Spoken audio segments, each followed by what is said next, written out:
நீங்கள் தவறவிட்ட எபிசோடுகளை இப்பொழுதே காணுங்கள் உங்கள் Tandivan.com மற்றும் Tandivan யூடியூப் சேனலில்.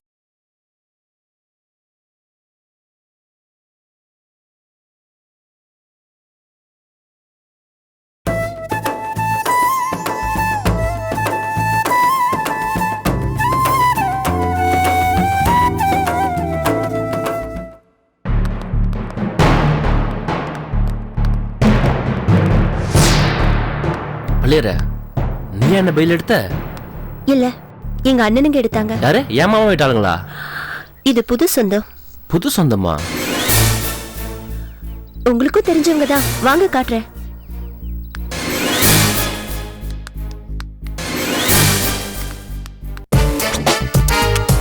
அண்ணே,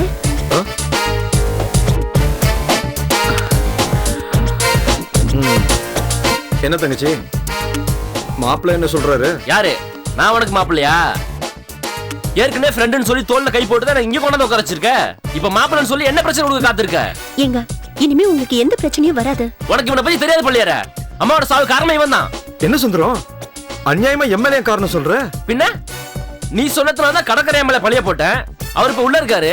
அவர் உள்ள இருக்க கோவத்துல அவருடைய போய் எங்க அம்மா கொண்டான். நீ தப்பா நினைச்சிட்டு இருக்க சுந்தரம்.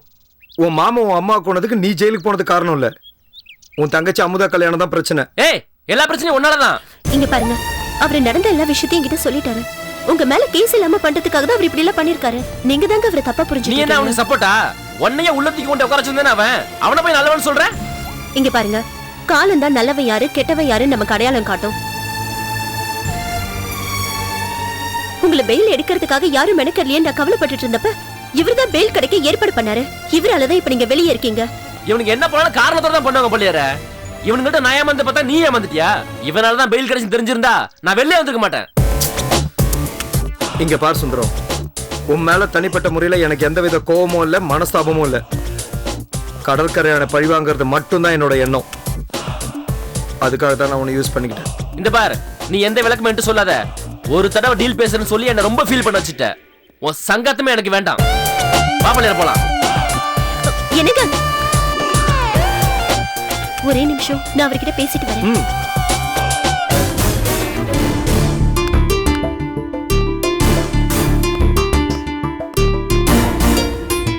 பள்ளியற பாப்பலாம்.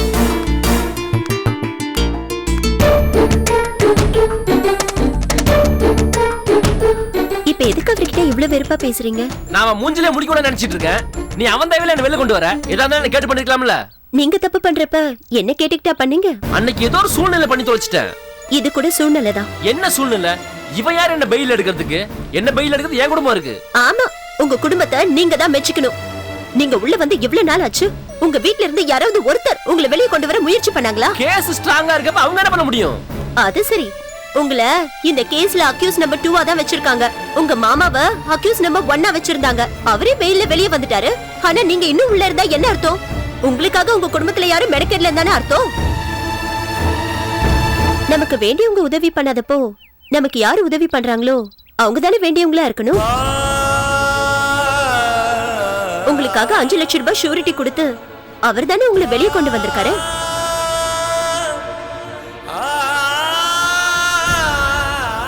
வெளியேற ஏதோ ஒரு திட்டத்துல தான் அவன் என்ன வெளில கொண்டு வந்திருக்கான்னு நினைக்கிறேன். நீங்க தேவையில்லாம அவரை சந்தேகப்படுறீங்க. எனக்கு அவர் மேல நம்பிக்கை இருக்கு. நீ எப்படி அவனை நம்புற? எந்த தப்பும் பண்ணாத உங்க மாமாவை குற்றவாளின்னு கை காட்டி அந்த குடும்பத்தோட பகையை சம்பாதிச்சிட்டீங்க. தப்பான தொழில பண்ணதுனால நம்ம குடும்பத்துக்கு உங்க மேல இருந்த மரியாதை எப்பவோ போயிடுச்சு. உங்களுக்கு ஆதரவா பேசினது அத்தை மட்டும்தான். இப்ப அவங்களும் உயிரோட இல்ல. இந்த நிலைமையில நமக்குன்னு ஆதரவா யாராவது வேண்டாமாங்க?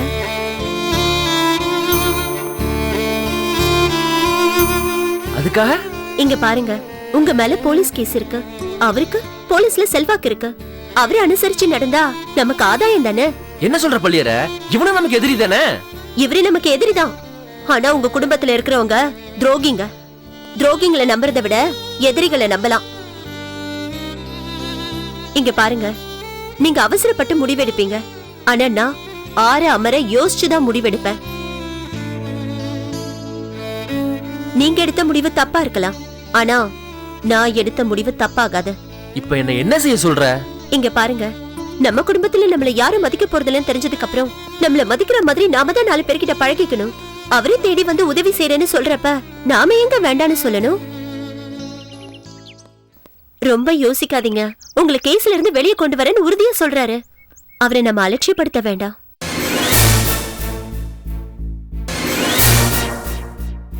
சொல்லு, இப்ப நான் என்ன பண்ணணும்? இப்போதைக்கு அவர் பண்ண உதவிக்கு மனசார நன்றி சொல்லி புது உறவா ஆரம்பிச்சு வைங்க. மத்ததெல்லாம் நம்ம அப்புறம் பாத்துக்கலாம். சரி, வாங்க போலாம்.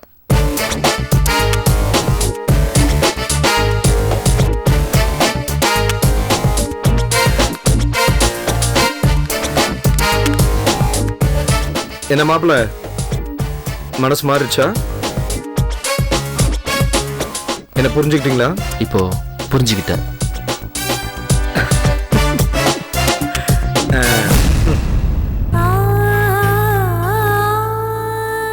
என் அப்பாவை எப்படியாவது வெளியே கொண்டு வரணும் சார். போலீஸ் தரப்புல ஒரு கேஸ் வரும்போது அவங்க நடுநிலையோட ஹேண்டில் பண்ணணும். ஆனா இந்த கேஸ்ல போலீஸ் ஆரம்பத்துல இருந்தே ஒன் சைடடா இருக்காங்க. இப்பதான் பிரச்சனை. நான் கூட மறு விசாரணை பண்ணுங்கன்னு இன்ஸ்பெக்டர் கிட்ட கேட்டேன். ஆனா நாங்க ஒண்ணு சந்தேகத்தில் அரெஸ்ட் பண்ணல, கன்ஃபார்ம் பண்ணி தான் அரெஸ்ட் பண்ணிருக்கோம்னு சொல்றாங்க. இப்ப அவங்க மறு விசாரணை பண்ண மாட்டாங்கன்னு ஆயிப்போச்சு. அடுத்து என் அப்பாவை வெளியே கொண்டதுக்கு என்ன பண்ணும் சார்? இந்த கேஸ் போலீஸ் கிட்ட இருக்கிறதுனால தான் நமக்கு கிடைக்க வேண்டிய நியாயம் கிடைக்காம இருக்கு. முதல்ல இந்த கேஸ் அவங்க கிட்ட இருந்து பறிக்கணும். அது எப்படி சார் முடியும்? சரியான முகாந்திரம் இல்லாம போலீஸ் ஒருத்தரை குற்றவாளின்னு முடிவு பண்ணிருக்கிற சூழ்நிலையில அவர் நிரபராதி நிரூபிக்க நாம மேல்முறையீடு பண்ணலாம். சார், கேஸ் இன்னும் ட்ரையலுக்கே வரலையே. அதுக்கு முன்னாடி மேல்முறையீடு பண்ண முடியுமா சார்? நாம பெயில் மூவ் பண்ணியும் பெயில் கிடைக்கலங்கிற ஒரு ரீசன் போதும். இந்த பாயிண்ட வச்சு அவங்க மறு விசாரணைக்கு உத்தரவு போடுவாங்க. நாம கோர்ட்ல சிபிசிஐடிக்கு மாத்தணும்னு அப்பீல் பண்ணுவோம். அப்படி இந்த கேஸ சிபிசிஐடிக்கு மாத்திட்டா நிச்சயம் ரீஇன்வெஸ்டிகேஷன் பண்ணுவாங்க. அவங்களுக்கு இவர் நிரபராதின்னு தெரிஞ்சிடும். சார், அப்போ உடனே அதுக்கு ஏற்பாடு பண்ணுங்க சார். நிச்சயமா ஏற்பாடு பண்றேன். என் அப்பா உடம்புக்கு முடியாதவரு, அவரை எப்படியாவது வெளியே கொண்டு வந்துருங்க சார். எனக்கு ரொம்ப வேடிக்கையா இருக்குமா, உங்க அப்பாவை எப்படியாவது வெளியே கொண்டு வரணும்னு நீ தீவிரமா இருக்க. ஆனா அவர் நிரந்தரமா உள்ள இருக்கணும்னு உன் புருஷன் நினைக்கிறாரு. எது எப்படி இருந்தாலும் அவரை எப்படியாவது வெளியே கொண்டு வர வேண்டியது என் பொறுப்பு. நீ தைரியமா போயிட்டு வாமா. நான் வரேன் சார். ஆ,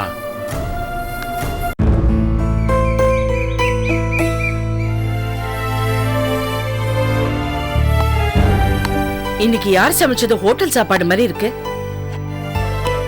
ஹோட்டல் சாப்பாடு தான். ஏன் வீட்ல சமைக்கலையா? சமைக்கலாம் தான் இருந்தோம். அதுக்குள்ள பள்ளியற ஏதோ வேலை இருக்குன்னு வெளியே போயிட்டா. அதான் ஹோட்டலுக்கு போன் பண்ணி வர வச்சிட்டோம். பள்ளியார் எங்க போனா? அண்ணி,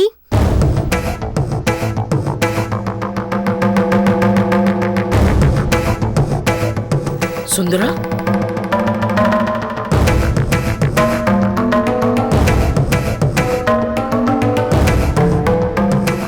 நீ எப்ப வந்த சுந்தரம்? எப்போ வந்துன்னு கேக்குறாங்களா இல்ல எதுக்கு வந்துன்னு கேக்குறாங்களா? இல்ல, எப்படி வெளியே வந்த? இவரை ஜாமீன்ல எடுக்க இந்த வீட்ல ஆள் இல்லனாலும் இவருக்கு ஜாமீன் கிடைச்சிருச்சு. எப்படி ஜாமீன் கிடைச்சிச்சு? அது உங்களுக்கு தேவையில்லாத விஷயம். என்னங்க, ஜெயில் சாப்பாடு சாப்பிட்டு உங்களுக்கு நாக்கு செத்து போயிருக்கும். சாப்பிடுறீங்களா? வந்து சாப்பிடு சுந்தரம், வா.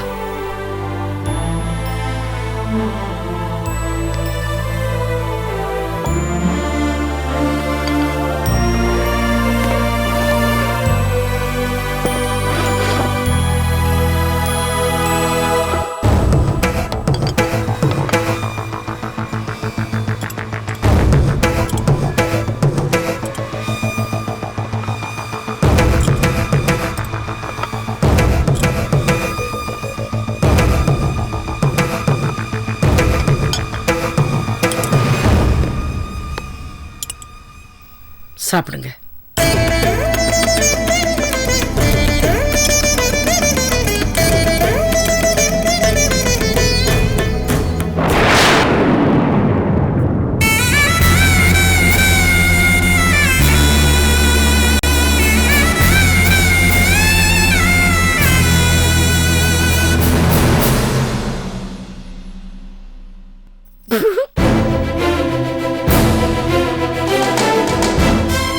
இப்ப எதுக்கு இளைய முன்ன? உங்க உறவே வேணான்னு தான்.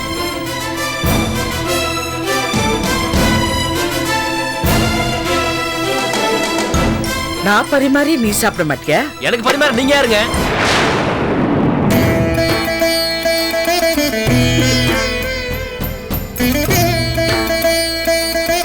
இதுக்கு முன்னாடி உனக்கு எத்தனை தடவை பரிமாறி இருக்கேன், எத்தனை தடவை என் கையால சாப்பிட்டு இருக்கேன். இதுக்கு முன்னால எப்படியோ, இனி உங்க கையால சாப்பிட மாட்டேன். ஏன் சாப்பிட மாட்டேன்? தின்ன சோறு செரிக்க வேண்டாமா? நான் போட்ட சோறு உனக்கு செரிக்காம போயிடுமா? அப்படி என்னப்பா நான் உனக்கு பண்ண? கொலகாரம் பெத்த பிள்ளை தானே நீங்க.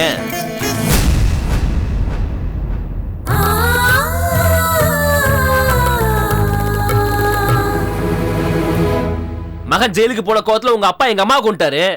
உங்க அண்ணனை காட்டி கொடுத்தாலும் சோத்துல வெஸ்த கலந்துக்க மாட்டேன். என்ன நிச்சயம்?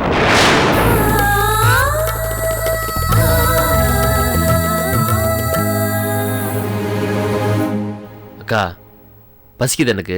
உன் கையால சமையல் ரெடி பண்ணிட்டு கூப்பிட்டு வரேன். 10 நிமிஷத்துல. பள்ளியரே வா, தம்பிக்கு நம்ம சமைப்போம் வா.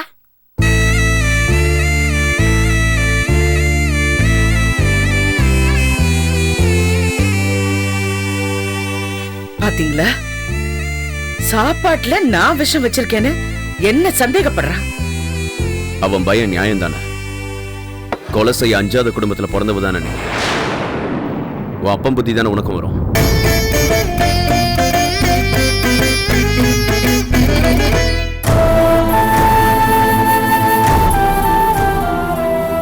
சுந்தரம்,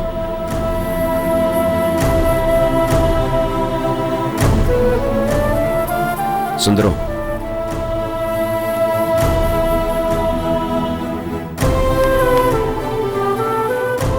அம்மா இல்லாத வீட்டை பாக்குறதுக்கு ரொம்ப கஷ்டமா இருக்குண்ணே. ஆமாண்டா, அம்மாவோட 16வது நாள் காரியத்துக்கு எங்க உன்னால வர முடியாம போயிடுமோன்னு நான் ரொம்ப கவலைப்பட்டுட்டு இருந்தேன்டா. கரெக்டான டைம்க்கு வந்து சேர்ந்துட்ட. ஆமா, நீ எப்படி வெளியே வந்த? யார் உனக்கு ஜாமீன் கொடுத்தா? ராமகிருஷ்ணன் தானே என்ன ரொம்ப கஷ்டப்பட்டு ஜாமீன் எடுத்தாரு.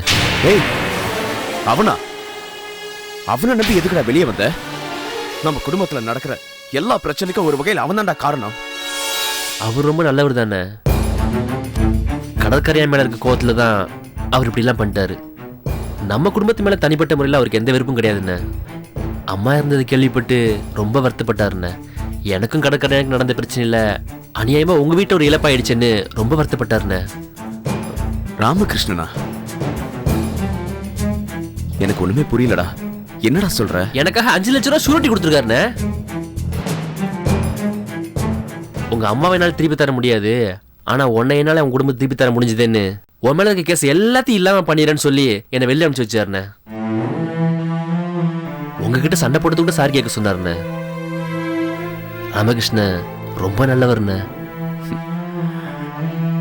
நம்ம நிலைமைய பாத்தியா எப்படி ஆயிடுச்சுன்னு? நல்லவங்க நினைச்ச எல்லாருமே நமக்கு கெடுதல் பண்றாங்க, கெட்டவன் நினைச்சவங்க எல்லாரும் நமக்கு நல்லது பண்றாங்க. எப்படியோடா நீ வந்து சேர்ந்துட்ட. சரி, நீ ரெஸ்ட் எடுத்துக்கோ. சரிண்ணே. சாப்பாடு ரெடியானதும் வந்து சாப்பிடு. சரி, கவலைப்படாத.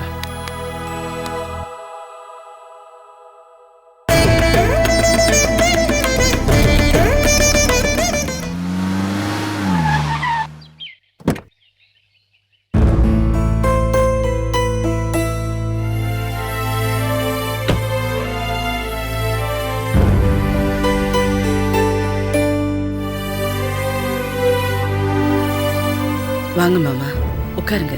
இருக்கட்டும், பரவாயில்ல. உடனே வாங்கன்னு போன் பண்ணி சொன்னியே, ஏதாவது பிரச்சனையா? இல்ல, உங்ககிட்ட சொல்றது கூட எனக்கு கொஞ்சம் தயக்கமா இருக்கு மாமா. அந்த அளவுக்கு நடந்து போச்சு. என்ன நடந்தது? எதுவா இருந்தாலும் சொல்லுமா, தயங்காம. நான் சோத்துல விஷம் போட்டு கொடுத்துருவேன்னு சுந்தரம் சொல்றான். என் கையால சாப்பிட மாட்டேங்கிறான். யாரு? சுந்தரமா? அந்த அளவு கொழுப்பு வந்துருச்சு அவனுக்கு. இதை நீ வடமேலிட்ட சொல்ல வேண்டியதானே? அவரும் அவனுக்கு ஏத்துதான் பேசுறாரு. நடந்ததே சொல்லி காட்டி என் அப்பா குடும்பத்தை பத்தி ரொம்ப தப்பா பேசுறாரு. நீங்களே சொல்லுங்க, நான் எவ்வளவுதான் பொறுமையா போறது? கடவுள் என் மனசை மட்டும் கல்லா படிச்சிட்ட மாதிரி ஆளாளுக்கு பேசிட்டு இருக்காங்க. பொறுத்துக்கம்மா பொறுத்துக்க, உன் கஷ்டம் எனக்கு புரியுது. இந்த லட்சணத்துல நாளைக்கு 16வது நாள் காரியம். தயவு செஞ்சு வீட்ல இருந்து யாருமே வர வேண்டாம்னு சொல்லுங்க. என்னம்மா சொல்ற? பிறந்த வீட்டுக்காரங்க காரியத்துக்கு வரலன்னா எப்படி? என் மேலேயே இவ்வளோ கோவமா இருக்காங்க. அவங்க வேற வந்து ஏதாவது சொல்லி பிரச்சனையாயி வெட்டு குத்துன்னு ஆயிடுச்சுன்னா? அது இல்லம்மா, நான் கோடிச்சேலை போடாம அத்தையோட உடம்பு மயானத்துக்கு போக கூடாதுன்னு அடம் பிடிச்சு மல்லு கட்டினவன் கடற்கரை. காரியத்துக்கு வராம இருப்பானா அவன், இல்ல அத்தையை விட்டு கொடுப்பானா? அண்ணன் வந்தாலும் நாம தான் வேண்டான்னு சொல்லணும். அப்போ உன் வீட்ல இருந்து யாரும் வர வேண்டாம்னு சொல்றியா? நீங்க தான் என் வீட்டுக்கு போய் அவங்க யாருமே காரியத்துக்கு வர வேண்டாம்னு சொல்லணும். நான் சொன்னா கேட்பாங்களா? நான் சொன்னேன்னு சொல்லுங்க. நீ ஏன் அந்த மாதிரி சொல்ற? பிறந்த வீட்டுக்காரங்க தானே, வரட்டுமே. வந்தா என்ன பண்ணிடுவாங்க அவங்க? கீரியும் பாம்பு மாதிரி இருக்கிறவங்கள நேருக்கு நேர நிறுத்தினா என்னங்க நடக்கும்? இன்னும் தகராறு தான் நடக்கும். தயவு செஞ்சு எனக்காக இந்த உதவியை பண்ணுங்க. என் வீட்டுக்கு போய் நான் சொன்னேன்னு சொல்லுங்க. யாரையும் வர வேண்டாம்னு சொல்லுங்க. இத நீயே போன் பண்ணி சொல்லிடலாமே, நீங்கெல்லாம் வர வேண்டான்னு. நான் பேசினா அண்ணன் என்ன சமாளிச்சிடுவாரு. நீங்க தான் பக்குவமா எடுத்து சொல்லணும். மாமா, தயவு செஞ்சு இது எனக்காக பண்ணுங்க. நீ சொல்றது என்னமோ என் மனசுக்கு ஒப்பல. நீ சொல்றியங்கிறதுக்காகனா போய் சொல்றேன். வரேன்.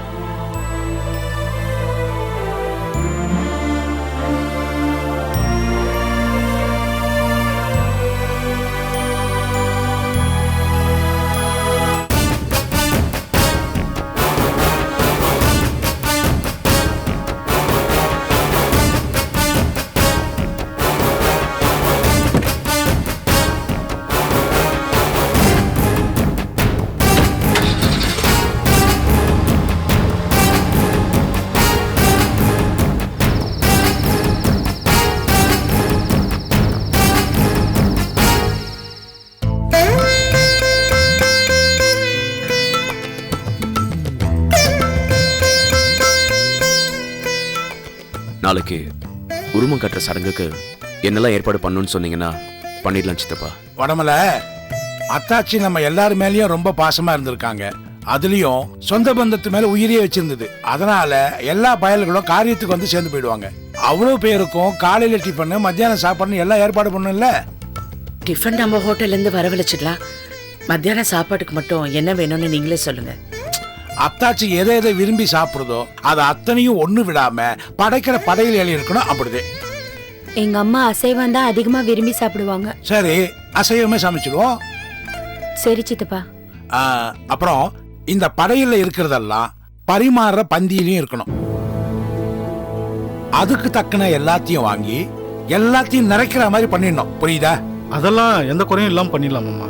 எது எது எவ்வளவு வேணும்னு சொல்லிட்டீங்கன்னா நானும் சகலையும் காலையிலேயே மார்க்கெட்டு போய் வாங்கிட்டு வந்துடுறோம்.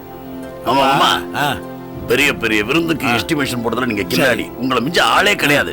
எது எது எத்தனை கிலோன்னு சொல்லுங்க, நான் எழுதிக்கிறேன். அப்பா, வர நம்ம ஆளுங்கெல்லாம் கறி மீன்னா வயிறார வஞ்சனம் இல்லாம சாப்பிடுவாங்க. அவங்க வகை வகையா தான் கேட்பாங்க. அப்ப நம்ம அதெல்லாம் பண்ணோம் இல்லையா? அதனால ஒரு 50 கிலோ மட்டன் போடு, ஒரு 25 கிலோ சிக்கன், ஒரு 20 கிலோ வஞ்சரம் மீன், ஒரு 150 முட்டை. அதுக்குள்ள எழுத ஆரம்பிச்சிட்ட. உடைய வாங்க உட்காந்து இருக்கான், அவனை ஒரு வார்த்தை கேட்டு போடு. சித்தப்பா, வரவங்க எல்லாம் திருப்தியா சாப்பிட்டு போகணும். கூட ஒரு 5 கிலோ சேர்த்து எழுதிக்கங்க. சொல்லிவிட்டல, எழுதி போடு. மாமா, நாளைக்கு கிருத்திகையும் அமாவாசையும் ஒன்னா வருது. நிறைய பேர் விரதம் இருப்பாங்க, அசைவம் சாப்பிட மாட்டாங்க. அதனால நீங்க கொஞ்சம் பார்த்து குறைச்சு பண்ணுங்க. எங்க அம்மா காரியத்துக்குன்னு வாங்குற கறிமீனை குறைக்க சொல்றதுக்கு நீங்க யாரு? கொலகார பெத்த பொண்ணு. வாங்கறத நக்கத்தனமா வாங்கி எல்லாருக்கும் பத்தாம போயிட்டு விருந்துக்கு சாப்பிட வரவங்கள குறை பேச வைக்கலாம்னு நினைக்கிறீங்களா? நான் அப்படி நினைப்பேனா? வாங்கினது வீணா போக கூடாதுன்னு தானே சொன்னேன். வீணா போனா வீதியில எடுத்து போடுறோம். உங்களுக்கு என்ன வந்துச்சு? விருந்துக்குன்னு கூப்பிட்டு இலையில தேடி புடிச்சு எடுக்கிற அளவுக்கு மருந்து மாதிரி கறிய வைக்கிறது உங்க குடும்ப பழக்கமா இருக்கலாம். எங்க வீட்டுல எங்க அம்மா எல்லாத்துக்கும் கணிசமா தான் வைக்கும், கணக்கு பக்கவா தான் எல்லாத்தையும் செய்யும். அப்படிப்பட்ட புண்ணியவதிக்கு காரியம் பண்றப்ப கணக்கு பாக்குறீங்களே, இது உங்களுக்கு நியாயமா இருக்கா? சரிமா, நான் தெரியாம வாயை திறந்துட்டேன். நீங்க எவ்வளவு கறி வாங்கணும்னு ஆசைப்படுறீங்களோ வாங்கிக்கங்க. மாமா, நீங்க என்ன சொல்றீங்களோ அவர் எழுதிட்டோம்.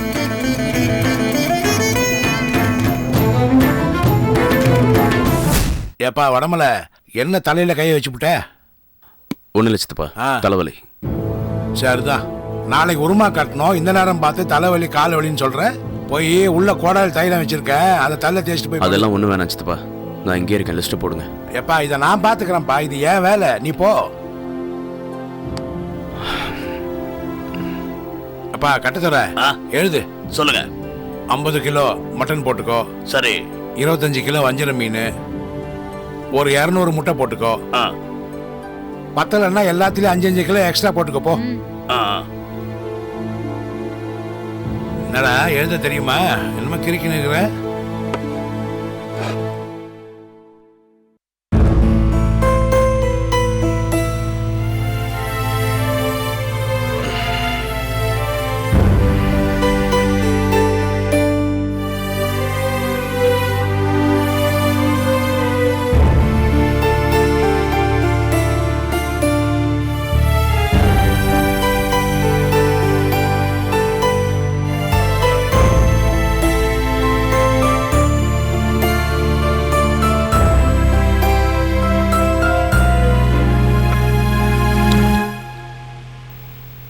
ஏங்க என்கிட்ட சொன்னா நான் எடுத்து கொடுக்க மாட்டேனா? எங்க குடும்பத்துக்கு தலைவலி கொடுக்கணும்னு வந்தவன் நீ. உன் கையாலே மருந்து தேய்ச்சிக்கிட்டா எனக்கு தலைவலி போயிடுமா? எதுக்காக என்கிட்ட இவ்வளவு வெறுப்ப கொட்டுறீங்க? என்னங்க தப்பு பண்ண? உங்க தம்பி என் கையால சாப்பிட மாட்டேங்கிறா. உங்க தங்கச்சிங்க இந்த குடும்ப விஷயத்துல நான் தலையிடக்கூடாதுன்னு சொல்றாங்க. போட்டு கொடுக்கறாங்க. ஏங்க நான் கேட்கறதுக்கு எதுக்குமே நீங்க பதில் சொல்ல மாட்டேன்றீங்க? இப்படி எல்லாரும் ஒண்ணு சேர்ந்து என்ன மட்டம் தட்டுற அளவுக்கு நான் என்னங்க தப்பு பண்ணிட்டேன்? என்ன பண்ணல நீ? என்ன பண்ணல? எங்க அம்மாவை கொன்னது உங்க அப்பன் தானே போலீஸ் நம்புது. ஆனா இல்லன்னு நீ வாதாடுற. எங்க அம்மாவை கொண்ட உங்க அப்பனுக்கு தண்டனை வாங்கி கொடுக்கணும்னு என் குடும்பமே துடிக்குது. ஆனா நீ அந்த கொலகார பாவிய வெளியே கொண்டு வருவேன்னு சவால் விடுற. சவால். நீ இந்த வீட்டு மருமகன்ற நினைப்பு இருந்திருந்தா போயிருப்பியா? இப்படி பேசுவியா? என் அப்பாவுக்கு நான் மகளா பிறந்ததுக்கு அப்புறம் தான் இந்த வீட்டுக்கு நான் மருமகளா வந்தேன். அந்த பாசம் கொஞ்சம் கூட என் மனசுல இருக்க கூடாதா? இருக்கலாம், பாசம் இருக்கலாம். ஆனா அந்த பாசத்துல 4ல் 1 மடங்காவது எங்க குடும்பத்துல வையுங்கிற. எங்க இந்த வீட்டுக்கு நான் மருமகளா வந்ததுல இருந்து என் குடும்பத்தை நான் பாத்துக்கிறத விட இந்த குடும்பத்தை தான் நான் ஒரு படி உயர்த்தி பார்த்திருக்கேன்.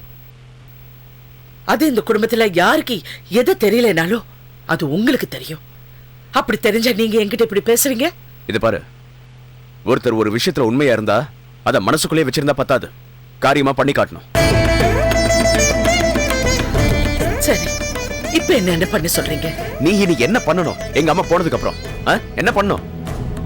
உன் அப்பா மேல எங்க குடும்பத்துல உள்ளவங்களுக்கு எல்லாம் கோபம் இருக்கு. ஆனா உனக்கு உங்க அப்பா மேல நம்பிக்கை இருக்கு. அப்போ எங்க உணர்வு வேற, உன் உணர்வு வேற. எங்க ரத்தம் வேற, ஓ ரத்தம் வேறன்னு காட்டிட்டல்ல. என் கூட 12 வருஷம் குடும்பம் நடத்தியும் எங்க குடும்பத்துக்குள்ள முழுசா உன்னால வர முடியலனா உன்ன மாதிரி பொண்டாட்டி எனக்கு எதுக்கு?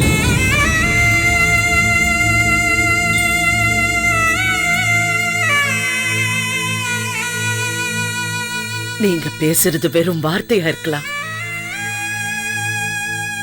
ஆனா அது எனக்கு நெருப்பா சுடுது.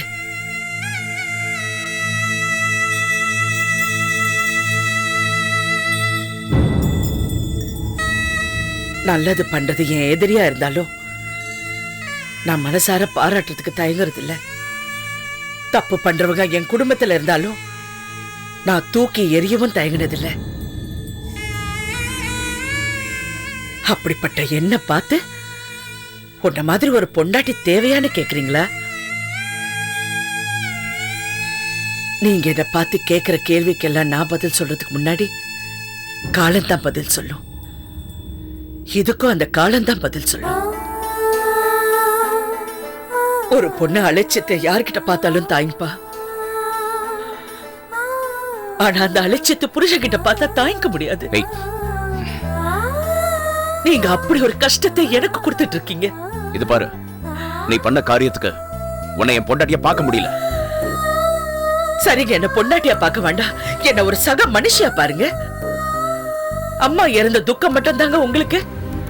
ஆனா என் அத்தை இறந்ததை விட என் அப்பா கொலைப்பழியை ஏத்துக்கிட்டு ஜெயில இருந்து கஷ்டப்படுற வேதனையும் சேர்ந்து எனக்கு இருக்குங்க. உங்களை விட நான் 2 மடங்கு கஷ்டத்தை அனுபவிச்சுட்டு இருக்கேன். ஆனா என் கஷ்டம் உங்களுக்கு தெரியல. என் மனசு உங்களால புரிஞ்சுக்க முடியல. எனக்கு ஆறுதல் சொல்ல வேண்டிய நீங்களே என்ன அலட்சியப்படுத்திட்டு இருக்கீங்க. இது பாரு, முதல்ல நீ ஒரு விஷயத்தை புரிஞ்சுக்க.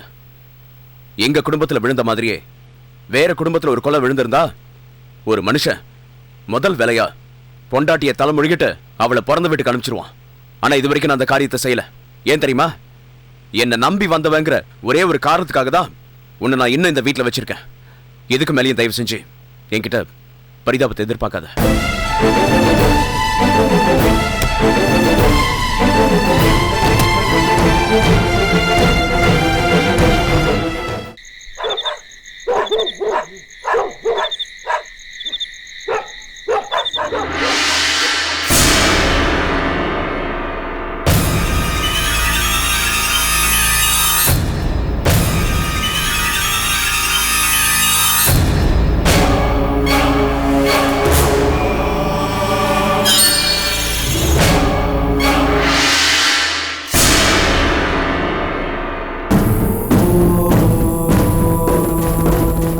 மகளை அப்படி சொல்லிருக்க கூடாதுன்னு, என்ன நீ அடிச்சிருக்க கூடாதுன்னு. என்னால தானே நீ இவ்வளவு கஷ்டப்படுற.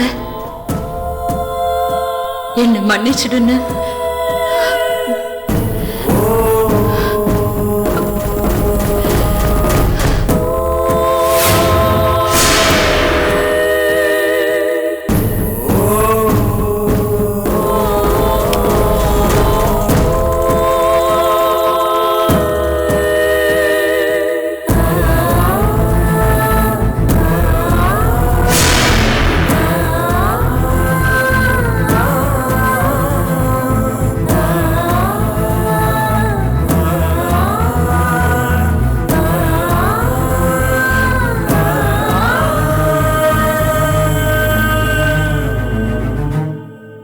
அமுதா, அமுதா,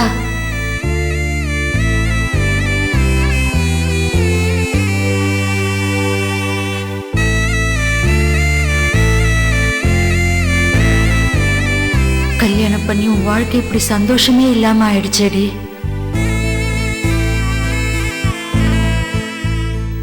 இப்படி தனித்தனியா பிரிஞ்சிருந்து படுத்துக்கவா அடம் பிடிச்சு கல்யாணம் பண்ண?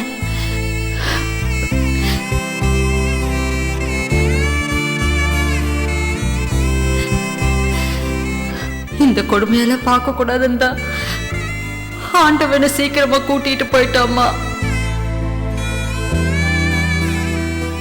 அமுதா, அமுதா, அமுதா.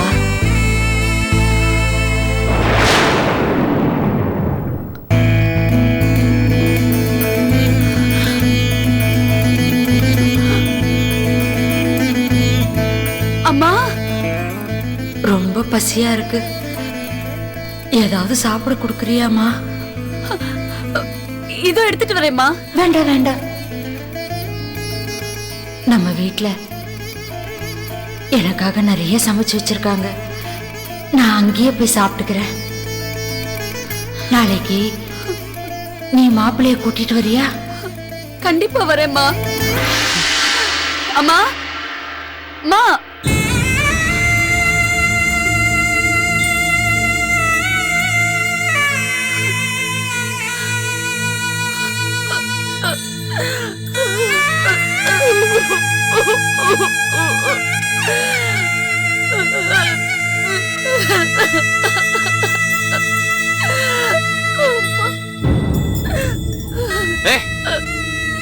ஏண்டி நடு ஜாமத்துல பேய் மாதிரி உட்காந்து அழுதுட்டு இருக்க? படுறி. வேலையா போச்சு.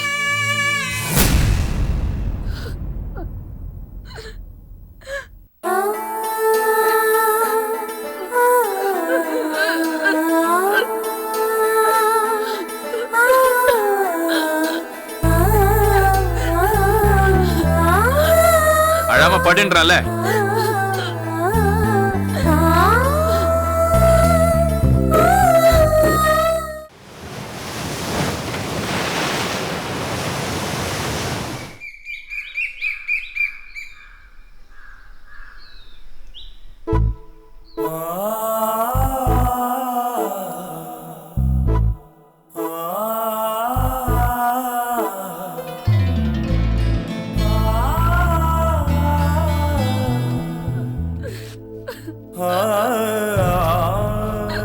ஏய், ஏண்டி காலங்கத்தால கொஞ்சம் கண்ணை கசிக்கிட்டு இருக்க?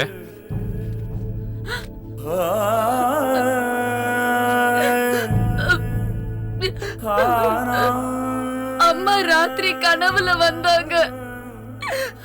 வந்து வீட்டுக்கு வான்னு கூப்பிட்டாங்க. இன்னைக்கு அம்மாக்கு 16வது நாள் காரியம். வாங்க மாமா, நம்ம அங்க போயிட்டு வரலாம். காரியம்னா நீ போக வேண்டியது தானே, அதுக்கு என்னைய கூப்பிடுற?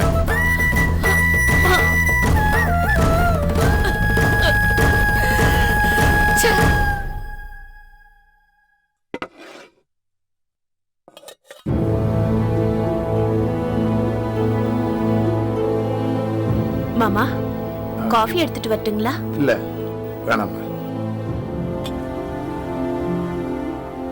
என்ன மணி அரிசுது? ஏன் நீயே எடுத்து போட்டு சாப்பிட்டுட்டு இருக்க? என்கிட்ட சொன்னா நான் பரிமாற மாட்டேனா? நீங்க போங்க, நானே சாப்பிட்டுக்கிறேன். என்னப்பா இது? பொம்பளை இல்லாத வீடா இருந்தா பரவாயில்ல, ஒருத்தருக்கு நாங்க 3 பேர்ல இருக்கோம். ஆமா, அவ எங்க? ரூமுக்குள்ள உட்காந்து அழுதுட்டு இருக்கா நீ. ஏ, உங்களுக்குள்ள ஏதாவது பிரச்சனையா? பிரச்சனை எல்லாம் ஒண்ணு இல்ல நீ. பின்ன அவங்க அம்மா கனவுல வந்தாங்களாம், நம்ம எல்லாரையும் அவங்க வீட்டுக்கு வர சொன்னாங்களாம். இன்னைக்கு 16ஆம் நாள் காரியமா, நம்மளாம் அங்க போகணும்னு உட்காந்து அழுதுட்டு இருக்கா. சரி, அவளை தனியா போக சொல்ல வேண்டியதானே?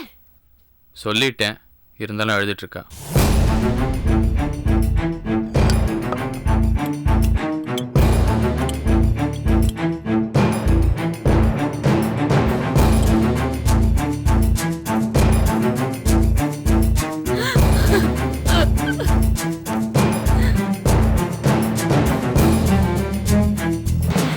நீங்க சாப்பிடுங்க, நான் இப்ப வந்துடுறேன்.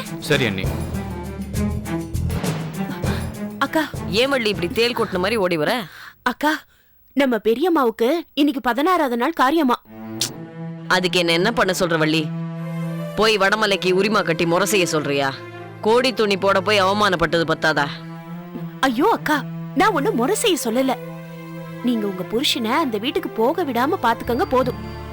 அவரே கிளம்பினாலும் நான் போக விடுறதா இல்ல. இந்த தடவை நான் ஒரு முடிவோட தான் இருக்கேன். நீங்க உங்க முடிவை அவர்கிட்ட பக்குவமா எடுத்து சொல்லுங்க. கிளம்புற நேரத்துல சொன்னா ஆய் உயின் கத்த போறாரு. காரியத்துக்கு சொல்லிவிட வேண்டியவங்களே சொல்லிவிடல, நாமளே போய் ஏண்டி இந்த விஷயத்தை ஞாபகப்படுத்தணும்? அப்படி அவர் உரிமா கட்ட போகிறதா இருந்தா இதையெல்லாம் வாங்கிட்டு வாங்கன்னு நம்ம கிட்ட சொல்லிருக்க மாட்டாரு. இது வரைக்கும் சொல்லலையே. அவரு 16ஆம் நாள் காரியத்தை மறந்துட்டாரு. நீங்க மறந்துருப்பாருன்னு சொல்லலாம், ஆனா அந்த அமுதா எல்லாத்தையும் ஞாபகப்படுத்திடுவா.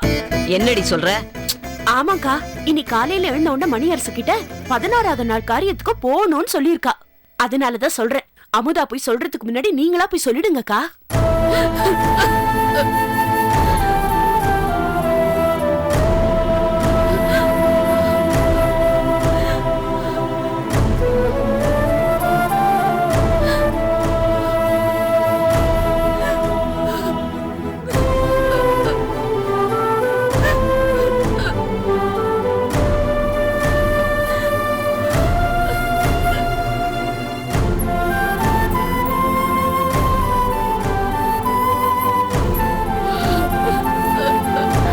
ஐயோ அக்கா, அங்க பாருங்கக்கா,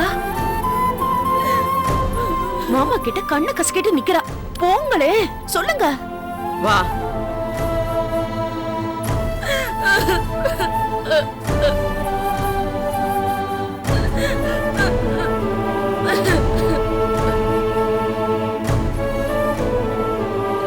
ஏ அமுதா, ஏன் இப்படி நடுக்கூடத்துல நின்னு அழுதுட்டு இருக்க? உள்ள போ. நான் மாமா கிட்ட பேசணும். அவரே பிரச்சனையில உட்கார்ந்துருக்காரு, இப்ப நீ வேற பிரச்சனையை பெருசுப்படுத்தாத. உள்ள போ. போறோம் அழுதது. நான் எங்க மாமா கிட்ட பேசணும், நீங்க எதுக்கு தடுக்கிறீங்க? மாமா கிட்ட என்ன பேச வேண்டியிருக்கு? அவரே பாவம் நொந்து கிடக்குறாரு. ஆமா, எப்ப பாரு நீ பிரச்சனை பண்ணிக்கிட்டே இருப்பியா? உங்க அண்ணனுக்கு உரிமை கட்டி மரியாதை பண்ணி எங்க மான மரியாதை காத்துல விட்டுருன்னு சொல்றியா? எங்க வீட்டு ஆம்பளைங்க அசிங்கப்பட்டுக்கிட்டே இருக்கணும், நாங்கெல்லாம் அதை பார்த்து அழுதுகிட்டே இருக்கணும், அதானே உன் நினைப்பு? ஐயோ அது இல்ல, நேத்து அம்மா என் கனவுல வந்தாங்க. வந்து பசிக்குது சாப்பாடு போடுன்னு கேட்டாங்க. அதுக்குள்ள வேண்டாம், நம்ம வீட்ல எல்லாருக்குமே சேர்த்து சமைச்சிருக்கோம், எல்லாரையும் கூட்டிட்டு வான்னு சொல்லிட்டு போயிட்டாங்க.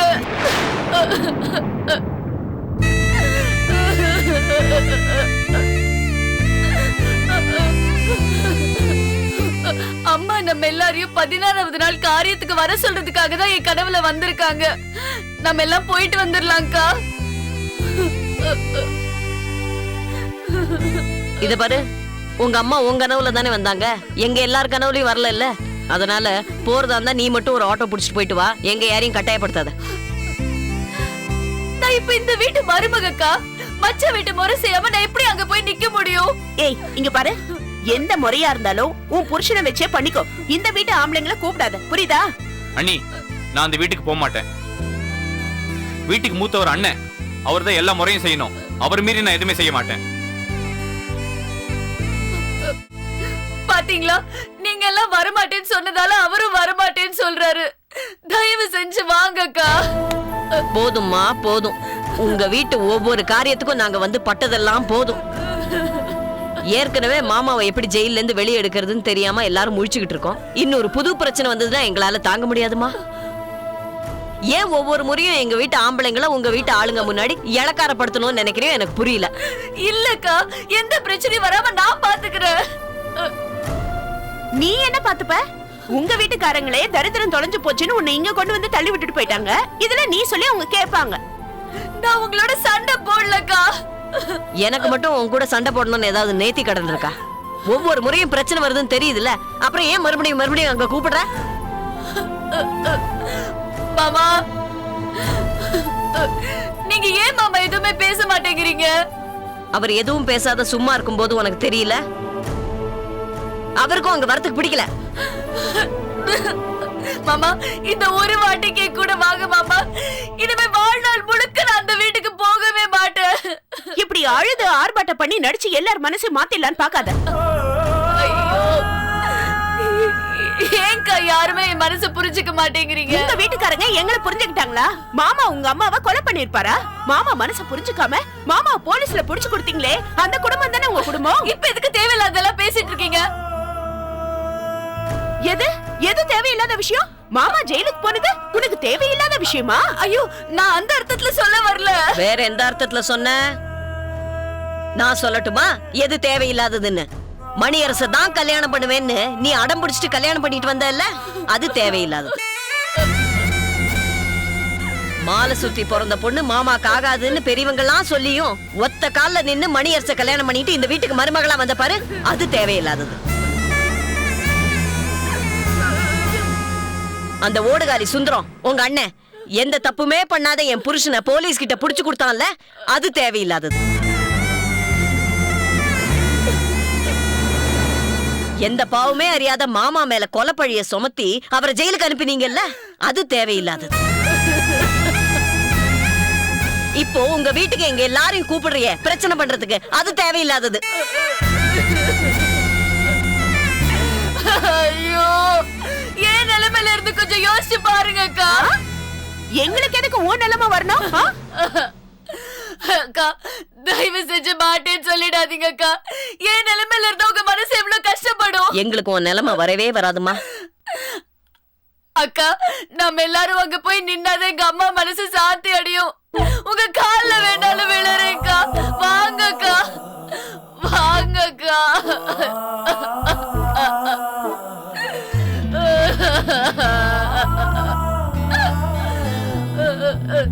நீ என்னதான் அழுதாலும் கெஞ்சி கதறினாலும் நாங்க உன் வீட்டுக்கு வர மாட்டோம்.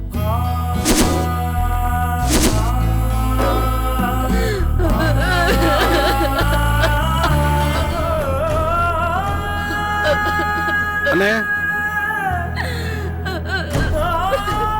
உருமாக்கட்டுக்கு என்னெல்லாம் தேவைன்னு சொன்னீங்களோ அதெல்லாம் வாங்கிட்டு வந்துட்டேன்.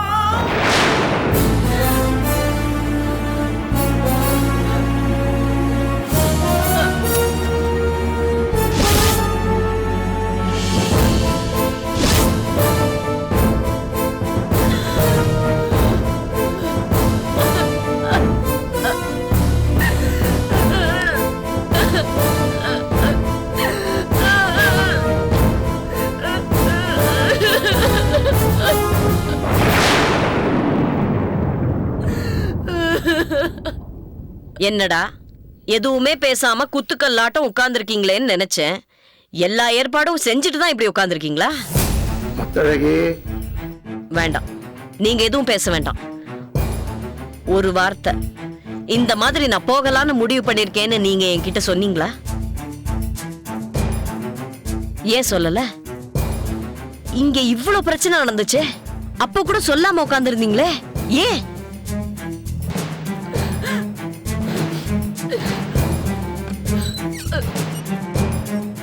நான் சொல்லியிருந்தா நீ போவேனான்னு தான் சொல்லுவ. நீ வேணான்னு சொன்னாலும் நாங்க போகாம இருக்கோம். ஏன்னா தங்கச்சி புருஷனுக்கு உரிமை கட்டுறது எங்க கடமை, உரிமை. இதெல்லாம் மாப்பிள்ளைக்கு மச்சான் செய்ய வேண்டிய மரியாதை. போதும், அவங்களுக்கு நீங்க மரியாதை பண்ணி கிழிச்சது போதும். நான் அந்த வீட்டுக்கு வரமாட்டேன், நீங்களும் போக கூடாது. இந்த பொண்ணு உன் காலில் விழுந்து அழுத அப்ப கூட உன் மனசு இறங்கலையே. நம்ம கோபத்தையும் வீம்பையும் காட்டுற இடம் இது இல்லை. எந்தெந்த கட்டத்துல எதை செய்யணுமோ அதை செய்யணும். வீம்ப பத்தி நீங்க பேசாதீங்க. அப்படி போறதா இருந்தா நீங்க போங்க, நாங்க வரல.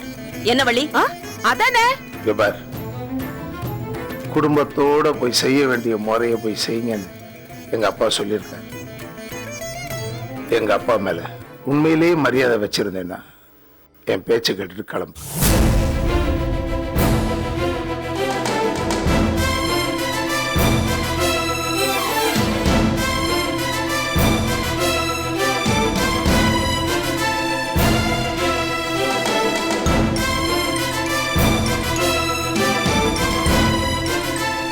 அண்ணி, அப்பாக்காவது போயிட்டு வந்துடலாமே. வாங்க அண்ணி.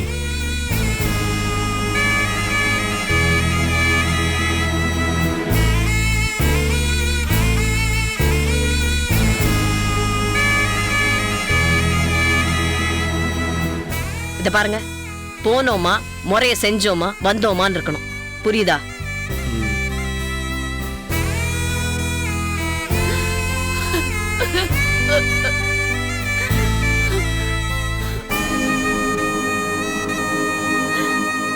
எல்லாரும் கிளம்புங்க. ஆமா,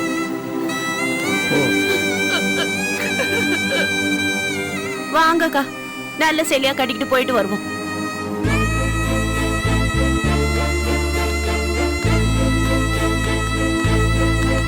என்ன கிடக்குற? எல்லாரும் எங்க புறப்பட்டீங்க? என்ன மாமா, புறப்படும் போது எங்க போறேன்னு கேக்குறீங்க? இல்ல, தாளையம்மாவுடைய 16வது நாள் காரியத்துக்கு போறதா இருந்தா நான் ஒரு விஷயம் சொல்லணும், அதான் கேட்டேன். சொல்லுங்க மாமா. காரியத்துக்கு தான் போறோம். கடற்கரை, நீ மாப்பிள்ளைக்கு முறை செய்யணும்னு நினைக்கிற, ஆனா உன் தங்கிச்சி வேண்டாங்கிறாள. என்ன சொல்றீங்க? ஆமாப்பா, செல்லம்மா என்கிட்ட சொல்லிச்சு, அண்ணன் கடற்கரை உருமா கட்டுறதுக்கு புறப்படுவாரு, அவரை வர வேண்டான்னு சொல்லிடுங்க அப்படின்னு என்கிட்ட சொன்னான். பாத்தீங்களா, எல்லா விசேஷத்துக்கும் ஊருக்கு முன்னாடி வாங்க வாங்கன்னு அழைக்கிற செல்லம்மா தவசி மாமா கிட்ட நாம வர வேணான்னு சொல்லி அனுப்பியிருக்காருன்னா என்ன அர்த்தம்? அங்க ஏதோ பெரிய பிரச்சனை இருக்குன்னு அர்த்தம். நாம எதுக்குங்க போகணும்? போவேணாங்க. என்ன முத்தளவு இப்படி பேசுற? செல்லம்மா சொன்னதான் நான் சொன்னேன், ஏன் அபிப்பிராயத்தை நான் இன்னும் சொல்லவே இல்லையே. சரி சொல்லுங்க மாமா. ஆவடையப்பன் குடும்பம் எந்த சூழ்நிலையிலும் சம்பிரதாயங்களை விட்டு கொடுத்ததே கிடையாது, சப மரியாதை செய்யாம இருந்ததும் கிடையாது. அது இந்த விஷயத்தை தடுமாறிடக்கூடாது இல்ல? இல்ல மாமா, செல்லம்மா சொல்லி அனுப்பிச்சிருக்காங்கன்னா அதுல ஏதாவது ஒரு காரணம் இருக்கும். என்ன புடலங்கா காரணம்? செல்லம்மா புருஷனுக்கு பயந்துக்கிட்டு உங்களெல்லாம் வர வேண்டாம்னு சொல்றா, நீங்களும் வடமலைக்கு பயந்தீங்கன்னா போகாதீங்க. மாமா, நாங்க எதுக்கு அவனுக்கு பயப்படணும்? இன்னைக்கு செல்லம்மா சொன்னதுக்கா நாங்க போகாம இருந்தா நாளைக்கு அவங்க போற ரூட்ல எங்க போக கூடாதுன்னு சொல்லுவாங்க. அண்ணே, இதுக்கெல்லாம் நம்ம இடம் கொடுக்க கூடாதுன்னு. எங்க எதுக்கு சும்மா நாம போய் தகராறு பண்ணணும்? அதுக்கு நாம அங்க போகாமயே இருக்கலாம். எந்த பிரச்சனையும் வராது. எல்லாம் நல்ல மனசோட வாங்க. இவன் கடற்கரை